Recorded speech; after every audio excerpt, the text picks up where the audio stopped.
ابن سعد سوچ میں پڑ گیا، کیونکہ وہ خوب اچھی طرح جانتا تھا کہ امام حسین نواسۂ رسول ہیں اور ان سے جنگ کرنا گویا اپنی آخرت کو برباد کرنے کا باعث ہے اور اپنے آپ کو جہنم میں ڈالنے کا باعث ہے۔ تھوڑی دیر سوچنے کے بعد اس نے ابن زیاد سے کہا کہ مجھے اس کام سے دور ہی رکھیں تو یہی میرے لیے بہتر ہوگا۔ ابن زیاد نے کہا اگر تم حسین ابن علی کے مقابلے کے لیے نہیں جاتے تو پھر تمہارے نام رے کی حکومت کا جو فرمان لکھا گیا ہے اسے واپس کر دو۔ ابن سعد نے اس معاملے پر غور کرنے کے لیے 1 دن کی مہلت مانگی۔ آخر اس نے سوچ بچار کے بعد دنیا کی حکومت کے لالچ میں آخرت پر دنیا کو ترجیح دے دی اور امام حسین کے مقابلے کے لیے حامی بھر لی، اور جس لشکر کے ساتھ وہ ایران کی مہم پر روانہ ہوا تھا اسی 4000 کے لشکر کو ساتھ لے کر 3 محرم سن 61 ہجری کو میدان کربلا پہنچ گیا۔ اس کے بعد مزید لشکر بھی اس کے پاس روانہ کیے گئے اور اس کی کمان میں 22,000 کا لشکر اکٹھا ہو گیا۔ ایک اور روایت میں آتا ہے کہ ابن سعد نے ابن زیاد سے کہا کہ اللہ تعالیٰ آپ کا بھلا کرے، آپ نے مجھے خدمت کا موقع دیا، میرے نام کا فرمان لکھ دیا جس کا علم سب کو ہے، پھر اب آپ نے جو فیصلہ کیا ہے اس حکم کو نافذ کیجئے اور یہ جو اشراف کوفہ کا لشکر ہے اس پر کسی ایسے جنگجو اور دلیر شخص کو مقرر کر دیں جو آپ کی مرضی کے مطابق ہو، لیکن مجھے لشکر کی کمان سپرد نہ کریں، پھر اس لشکر کو حسین ابن علی کے مقابلے پر بھیج دیں۔ یہ کہہ کر ابن سعد نے چند لوگوں کے نام بھی لیے۔ ابن زیاد نے اس کی بات سن کر کہا تم مجھے اشراف کوفہ کے نام کیا بتاتے ہو؟ میں نے تم سے یہ مشورہ نہیں مانگا کہ کس کو مقرر کروں، اگر تم لشکر لے کر جاتے ہو تو جاؤ، ورنہ رے کی حکومت کا فرمان واپس کر دو۔ ابن سعد نے جب ابن زیاد کا یہ اصرار دیکھا تو کہنے لگا ٹھیک ہے میں جاتا ہوں۔ چنانچہ وہ 4000 کے لشکر کے ساتھ کربلا کی طرف روانہ ہو گیا۔ ایک روایت میں آتا ہے کہ جب ابن سعد کو ابن زیاد کا حکم ملا تو عبداللہ بن یسار اس کے پاس آیا۔ ابن سعد نے اس سے کہا کہ امیر نے مجھے حکم دیا ہے کہ میں حسین کے مقابلے پر جاؤں اور میں نے انکار کر دیا ہے۔ ابن یسار نے کہا اللہ تعالیٰ نے تجھے اچھی راہ دکھائی ہے، اللہ تعالیٰ تجھے ہدایت کی توفیق عطا فرمائے اور اس کو ٹال دے، ہرگز اس کام کے لیے تیار نہ ہونا۔ یہ کہہ کر ابن یسار واپس چلا گیا۔ کسی نے آ کر اسے بتایا کہ ابن سعد امام حسین علیہ السلام پر حملہ کرنے کے لیے لوگوں کو جمع کر رہا ہے۔ یہ سن کر ابن یسار دوبارہ اس کے پاس گیا، دیکھا کہ عمر بن سعد بیٹھا ہوا ہے، اس کو آتا دیکھ کر اس نے منہ پھیر لیا۔ ابن یسار سمجھ گیا کہ اس نے امام حسین سے لڑائی کا فیصلہ کر لیا ہے۔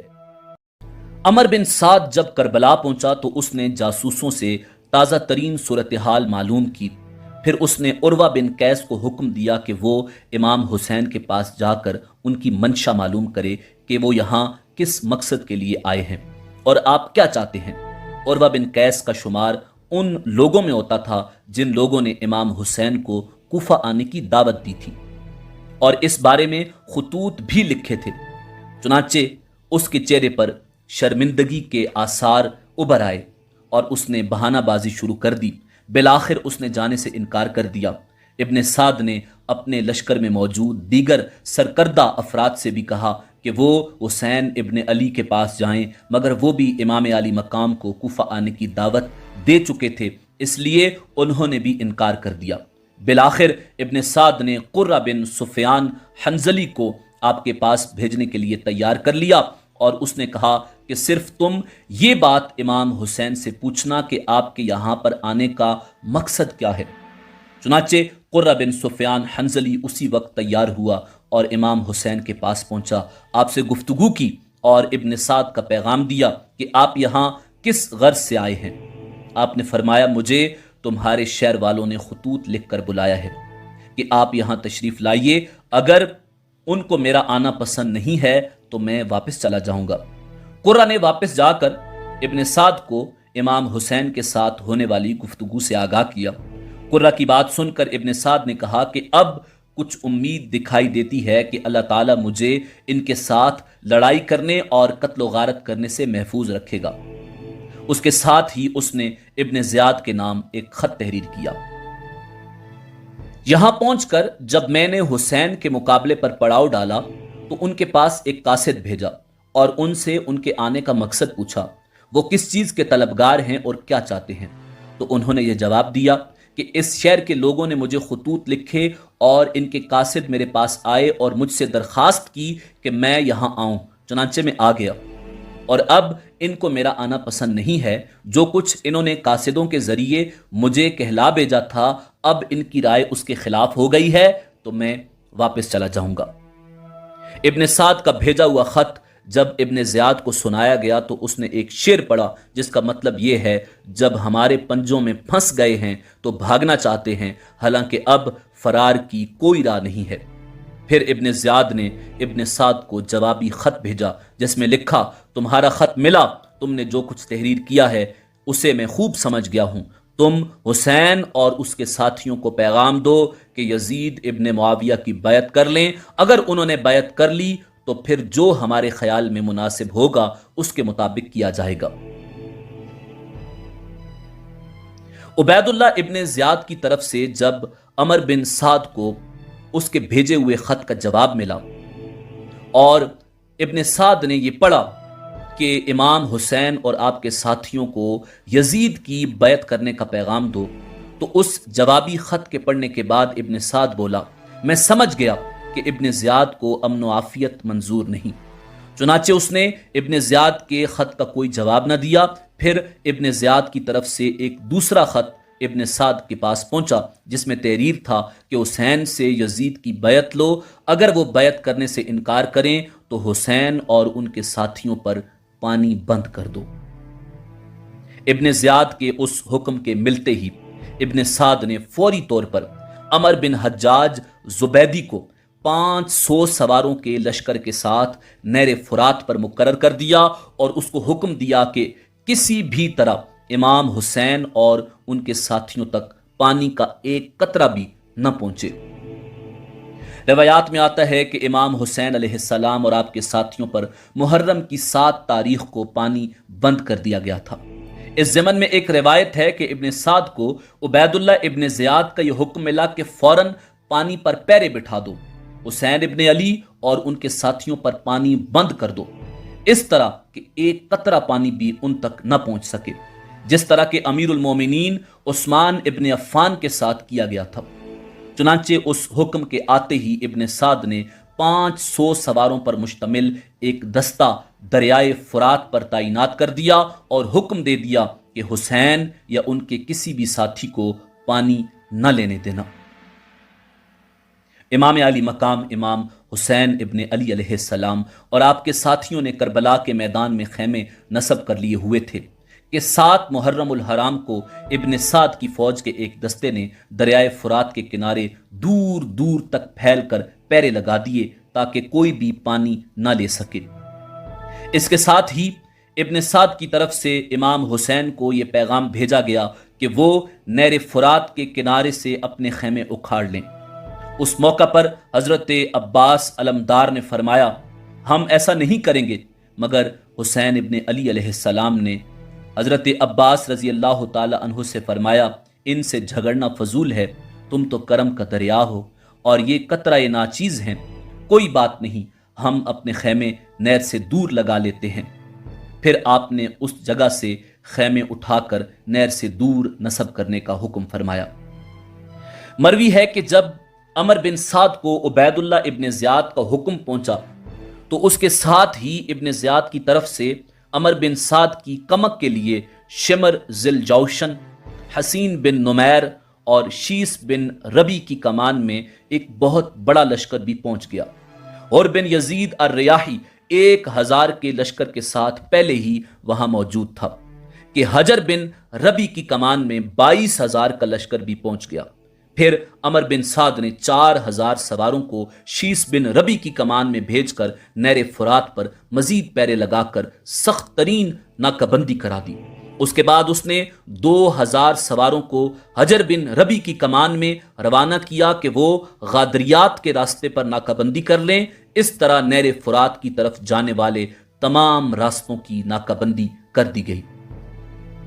امام علی مقام امام حسین ابن علی علیہ السلام نے سمجھ لیا کہ اب جنگ ہو کر رہے گی، تو آپ اپنی باوفا اور غمگسار بیوی حضرت شیربانو رضی اللہ تعالی عنہا کے پاس گئے اور فرمایا شیربانو، میں جانتا ہوں کہ تم نوشیروان عادل کی پوتی اور ایران کے ایک نامور بادشاہ کی بیٹی ہو، اور میں یہ بھی جانتا ہوں کہ تم ایران کے سنہری تخت پر بیٹھنے والی ایران کی ملکہ ہو اور ریشمی بستروں پر سونے والی اور سونے اور چاندی کے برتنوں میں پانی پینے والی ایران کی شہزادی ہو، مگر تم نے میرے ساتھ جس حوصلے اور صبر و سکون سے زندگی بسر کی ہے میں اس کا شکر گزار ہوں، اور میرے گھر میں تم نے جس شوق و ذوق سے جو خدمات سر انجام دی ہیں میں اس کا ممنون ہوں۔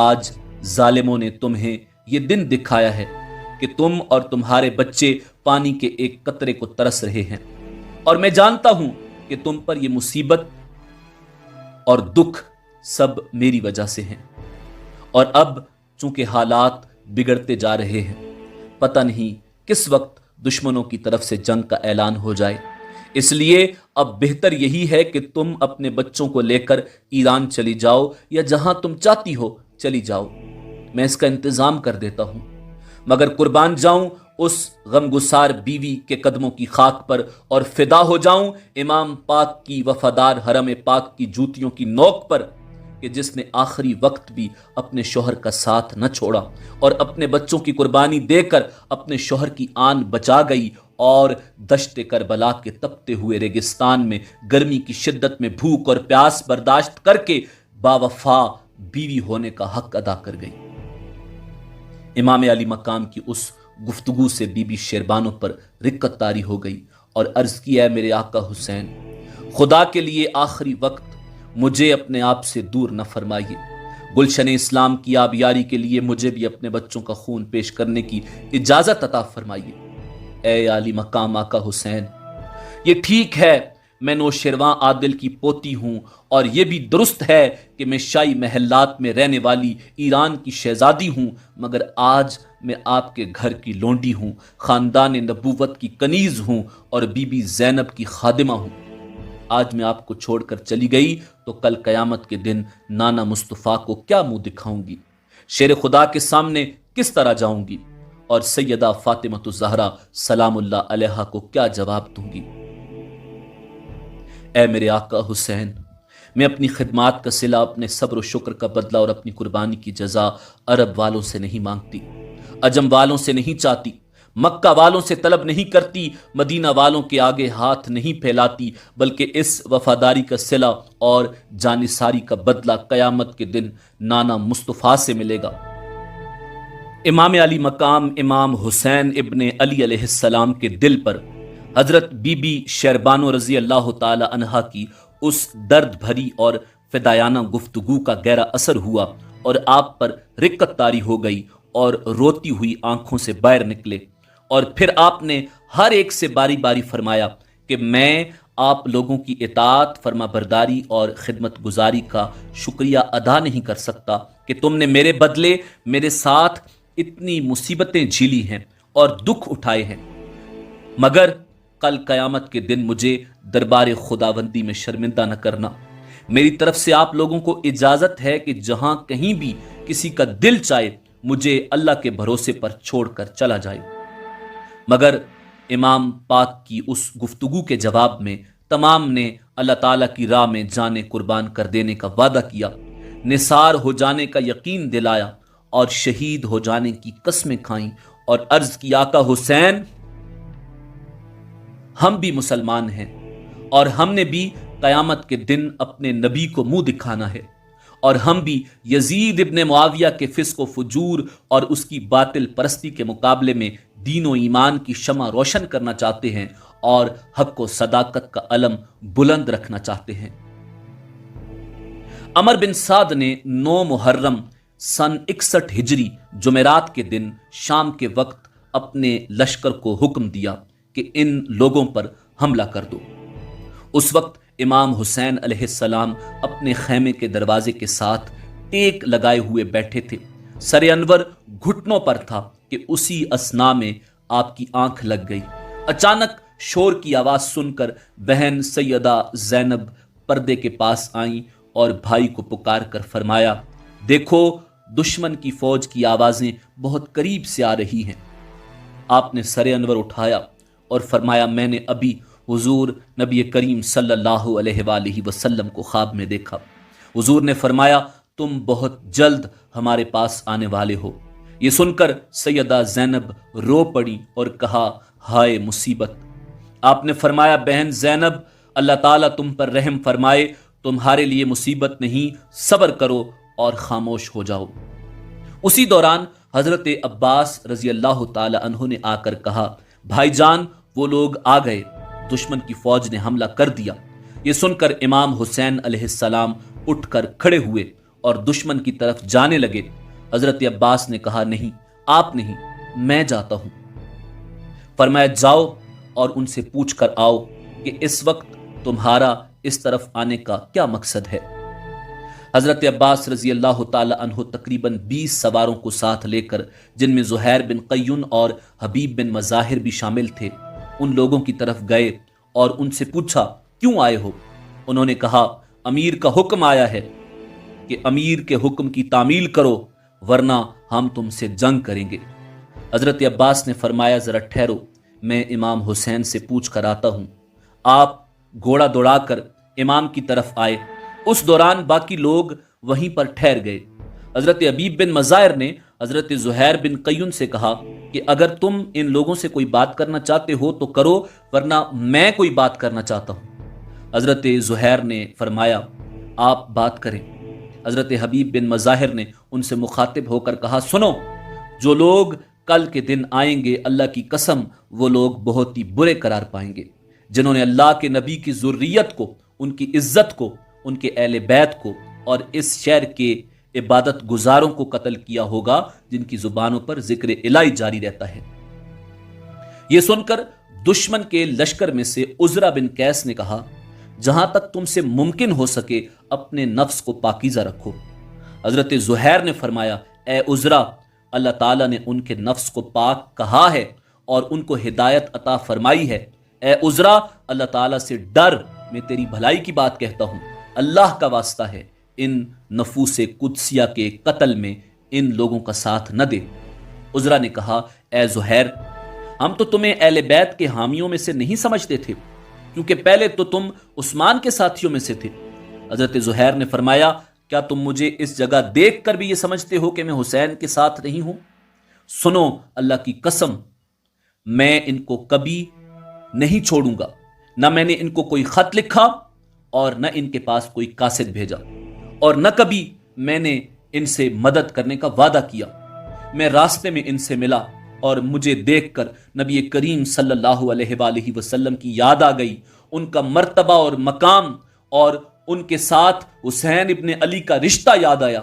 میرے دل میں اس کا خیال آ گیا اور مجھے سمجھ آ گئی کہ یہ کن دشمنوں کی طرف جا رہے ہیں۔ چنانچہ میں نے فیصلہ کیا کہ ان کی مدد کروں، ان کا ساتھ دوں، اپنی جان حسین ابن علی کی جان پر قربان کر دوں، تاکہ اللہ تعالیٰ اور اس کے رسول کے جس حق کو تم نے ضائع کر دیا ہے میں اس کی حفاظت کروں۔ بیان کیا جاتا ہے کہ حضرت زہیر بن قیون رضی اللہ تعالی عنہ عرب کے مشہور اشراف میں سے تھے اور ان کا شمار میدان جنگ کے مشہور شاہ سواروں میں ہوتا تھا۔ کوفہ کی طرف جا رہے تھے کہ ان کی ملاقات مقام زرود پر امام حسین کے قافلے سے ہوئی تو امام علی مقام کے جانثاروں میں شامل ہو گئے۔ حضرت زہیر بن قیون اور ابن سعد کے ساتھیوں کے درمیان گفتگو جاری تھی کہ اسی دوران حضرت عباس امام حسین علیہ السلام سے بات کرنے کے بعد واپس آ گئے اور یزیدی لشکر سے فرمایا امام علی مقام حسین ابن علی علیہ السلام نے فرمایا ہے کہ ہمیں ایک رات کی مہلت دے دیں تاکہ آج رات ہم اچھی طرح نمازیں پڑھ لیں، دعائیں مانگ لیں اور توبہ و استغفار کر لیں۔ اللہ تعالیٰ خوب جانتا ہے کہ مجھے نماز، دعا اور استغفار سے کس قدر محبت ہے۔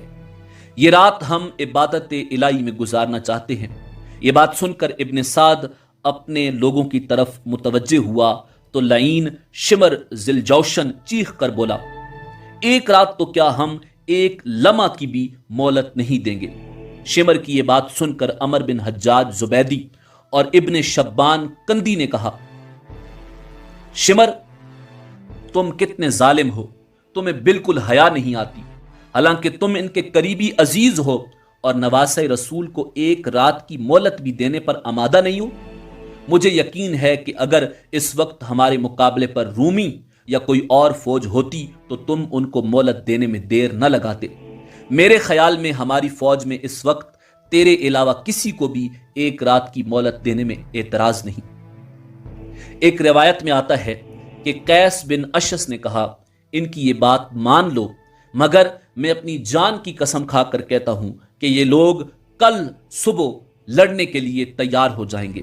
ابن سعد نے کہا، اگر مجھے اس بات کا علم ہو جائے کہ یہ لوگ لڑیں گے تو میں ان کو کبھی مہلت نہ دوں۔ ان کے مابین اس طرح کی گفتگو ہوتی رہی۔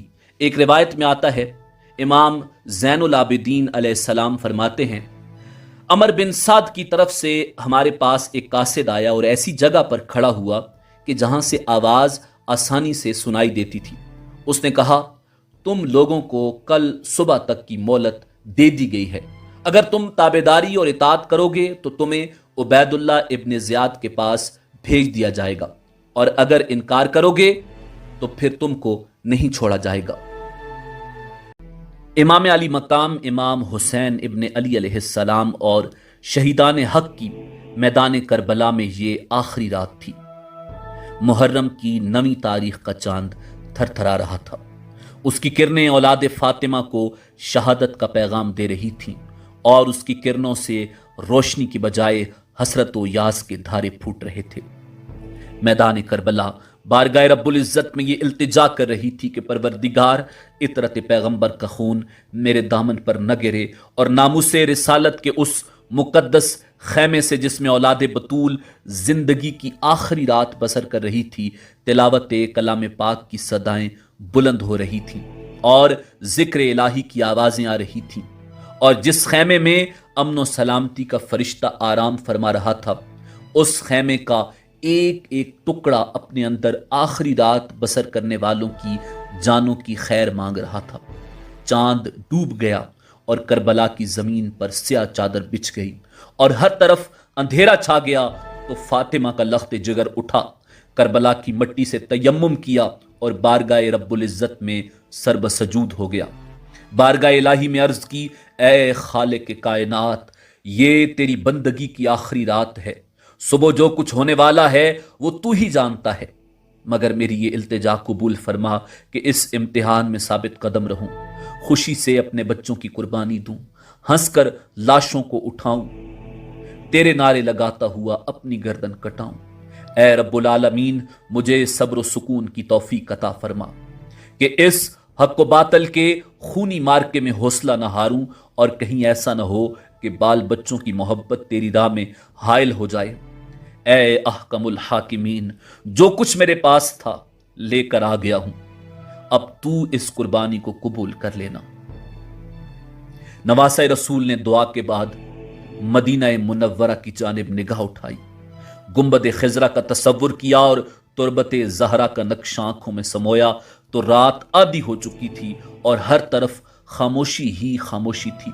امام مظلوم نے سجدے سے سر اٹھایا، مصلے سے اٹھے اور شہزادہ علی اکبر سے فرمایا، بیٹا جاؤ اور میدان کربلا کا نقشہ دیکھاؤ۔ شہزادہ علی اکبر اٹھے اور رات کی خاموشی میں میدان کربلا میں چاروں طرف نگاہ دوڑائی۔ میدان کے درمیان میں دیکھا کہ ایک برقع پوش خاتون اپنے دامن سے کربلا کی زمین کو صاف کر رہی ہے۔ جناب علی اکبر اس خاتون کے پاس آئے اور پوچھا، اے بی بی تو کون ہے اور زمین کربلا کو کیوں صاف کر رہی ہے؟ خاتون خاموش رہی۔ جناب علی اکبر واپس آئے تو امام علی مقام نے پوچھا، علی اکبر، میدان کربلا میں کوئی چیز نظر آئی؟ عرض کی، ہاں ابا جان، میدان کے وسط میں ایک برقع پوش خاتون ہے جو اپنی چادر سے زمین کو جھاڑ رہی ہے، مگر وہ بولی نہیں۔ امام مظلوم کی آنکھوں میں آنسو آ گئے۔ بیٹے نے پوچھا، ابا جان آپ رونے کیوں لگے؟ تو امام پاک نے فرمایا، بیٹا یہ میری ماں فاطمہ ہے جو اپنی چادر سے زمین کربلا کو اس لیے صاف کر رہی ہے تاکہ میرے بیٹے حسین کے جسم پر کوئی کنکر نہ چبھ جائے۔ شب عاشورہ اہل بیت اطہار اور جانثاران اہل بیت نے اللہ تعالیٰ کی عبادت و ریاضت میں گزاری۔ امام علی مقام بھی خواتین کے خیموں کے اپنے تئیں انتظامات کرنے کے بعد اللہ تعالیٰ کے ذکر میں مشغول ہو گئے، ساری رات عبادت و ریاضت میں گزاری۔ جب صبح ہوئی تو آپ نے اپنے بیٹے سیدنا علی اکبر کی طرف دیکھا اور فرمایا، بیٹا نماز فجر کے لیے آذان دو۔ علی اکبر نے آذان دی۔ نماز کی ادائیگی کے بعد حسب دستور پانی کی ضرورت محسوس ہوئی۔ تشنگی بجھانے کے لیے تو ایک قطرہ نہ ملے تو وضو کے لیے پانی کہاں تھا۔ نماز فجر تیمم کر کے ادا کی۔ نماز فجر ادا کرنے کے بعد امام علی مقام نے اللہ تعالیٰ کی بارگاہ میں نہایت خشوع و خضوع کے ساتھ باواز بلند یہ دعا مانگی، اے پروردگار، مجھے ہر مصیبت میں تجھ پر بھروسہ ہے اور ہر تکلیف میں تو میرا سہارا ہے۔ مجھ پر جو مصائب و نوائب تھے ان میں تو ہی میرا پشت پناہ تھا۔ غم و اندو کے انبوں میں دل کمزور پڑ جاتا ہے، کامیابی کی تدابیر ناکام پڑ جاتی ہیں اور رہائی کی صورت معدوم ہو جاتی ہے۔ دوست ساتھ چھوڑ دیتے ہیں اور دشمن دلیر ہو جاتے ہیں۔ میں نے ایسے فارغ وقت میں سب کو چھوڑ کر تیری طرف رجوع کیا، تجھی سے اس کی شکایت کی اور مدد مانگی۔ تو نے مصائب کے بادل چھانٹ دیے۔ تو ہی ہر نعمت کا والی، ہر بھلائی کا مالک اور ہر آرزو کا منتہا ہے۔ امام نے اس سے قبل خواتین کے خیموں کی حفاظت کی غرض سے خیموں کی 3 اطراف خندق کھدوا دی تھی۔ پھر آپ نے اپنے ساتھیوں کو حکم دیا کہ اس خندق میں لکڑیاں بھر کر ان میں آگ جلا دو تاکہ بھڑکتی آگ کو دیکھ کر دشمن خیموں تک نہ پہنچ سکے۔ ادھر یزیدی لشکر دور سے یہ سب کچھ دیکھ رہا تھا۔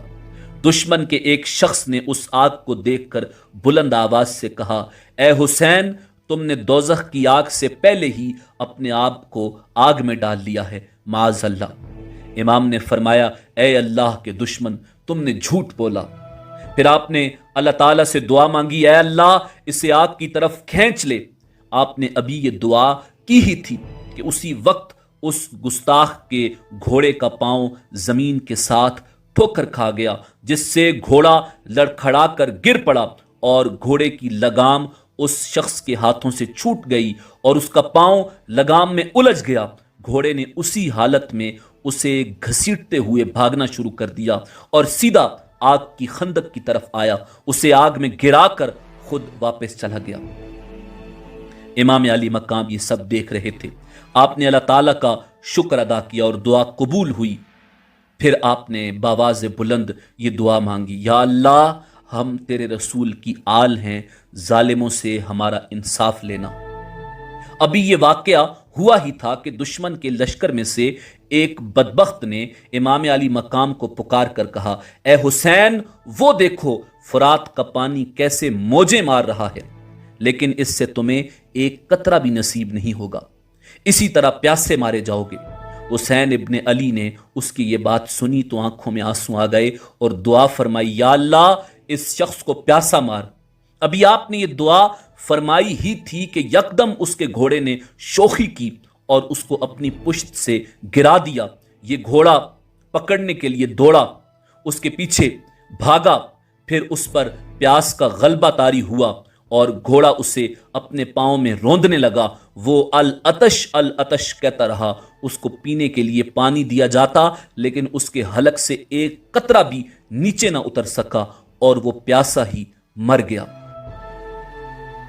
امام علی مقام امام حسین نے اپنے ساتھیوں کے پاس آ کر کہا، اپنے خیموں کو ایک دوسرے سے اس طرح قریب کر لیں کہ ایک دوسرے کی رسیاں ایک دوسرے میں داخل ہو جائیں تاکہ ایک طرف کے علاوہ کسی اور طرف سے دشمن کے آنے کا خطرہ نہ رہے۔ آپ کے حکم پر خیموں کی ترتیب ٹھیک کر لی گئی۔ دشمن کے سپاہی یہ سب کچھ دیکھ رہے تھے۔ اس موقع پر امام علی مقام امام حسین ابن علی علیہ السلام نے سورہ آل عمران کی آیات تلاوت فرمائیں، اور ہرگز گمان نہ کریں وہ لوگ جنہوں نے کفر اختیار کیا ہے کہ یہ جو مہلت ہم دے رہے ہیں ان کو، یہ بہتر ہے ان کے لیے۔ یہ ہمارا ان کو مہلت دینا محض اس لیے ہے کہ وہ گناہوں میں خوب اضافہ کر لیں، اور ان کے لیے ذلیل و خوار کر دینے والا عذاب ہے۔ اللہ ایسا نہیں کہ مومنوں کو اس حالت میں چھوڑ دے کہ جس میں تم ہو، حتیٰ کہ وہ ناپاک کو الگ کر دے پاک سے۔ عبید اللہ ابن زیاد اور عمر بن سعد کی طرف سے صورتحال ایسی پیدا کر دی گئی تھی کہ جنگ ناگزیر ہو گئی تھی۔ جنگ کا ماحول ابن سعد نے بنا دیا تھا۔ چنانچہ حالات کو دیکھتے ہوئے 10 محرم الحرام سن 61 ہجری بروز جمعہ یا ہفتہ کے دن امام علی مقام امام حسین ابن علی علیہ السلام نے اپنے ساتھیوں کے ساتھ نماز فجر ادا فرمائی۔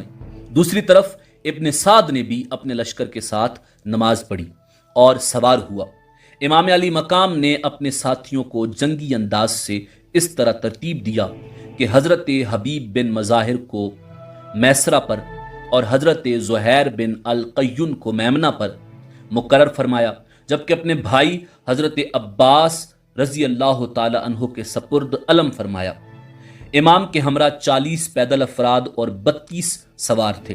خواتین اور بچوں کی حفاظت کے لیے پہلے سے ہی اقدامات کر لیے گئے تھے، یعنی رات کو ہی خندق میں لکڑیاں ڈال کر آگ لگا رکھی تھی۔ آپ نے خیموں کو اپنی پشت پر رکھا اور خیموں کے ارد گرد 3 اطراف خندق میں آگ جل رہی تھی۔ عمر بن سعد نے بھی اپنی فوج، جو کہ بہت بڑی تعداد میں تھی، ترتیب دی۔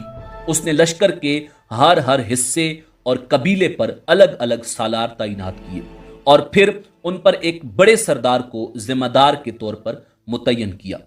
ابن سعد کے لشکر میں بہت سے قبائل کے لوگ شامل تھے، چنانچہ اس نے قبیلہ ربیہ اور کندہ پر قیس بن اشس کو مقرر کیا، مزہج اور اسد پر عبداللہ بن صبر جافی کو، میمنہ پر عبداللہ بن زہیر ازدی کو اور حر بن یزید الریائی کو تمیم اور ہمدان پر مقرر کیا۔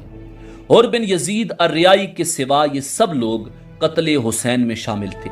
ان میں سے صرف حر ان لوگوں سے جدا ہو کر امام حسین علیہ السلام کی طرف چلا آیا تھا اور اس نے آپ کے ساتھ ہی شہادت پائی۔ ابن سعد نے عمر بن حجاج زبیدی کو میمنہ پر مقرر کیا اور میسرہ پر شمر بن ذل جوشن کو، پیادوں پر شیس بن ربی کو، سواروں پر عمر بن قیس کو مقرر کیا اور علم ایک غلام وردان کے سپرد کیا۔ ایک روایت میں آتا ہے کہ اس غلام کا نام درید تھا۔ ایک روایت میں یہ بھی ہے کہ ابن سعد نے سواروں پر عزرہ بن قیس کو مقرر کیا تھا۔